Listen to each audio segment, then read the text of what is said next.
কালির থেকে বক্সটা দখল নেওয়ার পরে ভালোই লাগছে এই বক্সের মধ্যে থাকতে। কিন্তু কেমন জানিয়ে মনে হচ্ছে বক্সটা অনেক ছোট, নাকি আমি বড় হয়ে গেলাম? বুঝি না। দূর টুরি, ভালোই লাগে না। মানুষ ঠিকই বলে আমি মোটা হয়ে যাচ্ছি। আসলে অনেকদিন যোগা করি না তো, তাই মোটা হয়ে গেছি।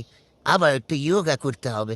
না, যোগা পরে হবে, আগে একটু বক্সের মধ্যে ঢুকতে হবে। জোরে একটা লাফ দিয়ে একটা চাপ দেই, তাহলেই ঢুকে যাবো। ইয়া, উরি বাবা রে! গেছি রে, আমার মাজা শেষ। মাজার আড্ডি ভাঙে গেছে রে। উফু, এখন এই ভাঙা মাজা নিয়ে যে আমি কই যাই? না, মনে হইতাছে মিনির অভিশাপ লাগছে। না, মিনির থেকে বক্সটা নেয়া মনে হয় ঠিক হয় নাই। এই কেরাবে? ওরে আল্লাহ রে! পুরা তো ঢুকে গেলাম ভিতরে, এখন আমি বের হবো কিভাবে? আরে মামা, শয়তানি করতে আসছে। আমার মাজাটা এমনিই ভাঙ্গা। উরি বাবা রে, বের করো, আমি নাই, আমি শেষ। এই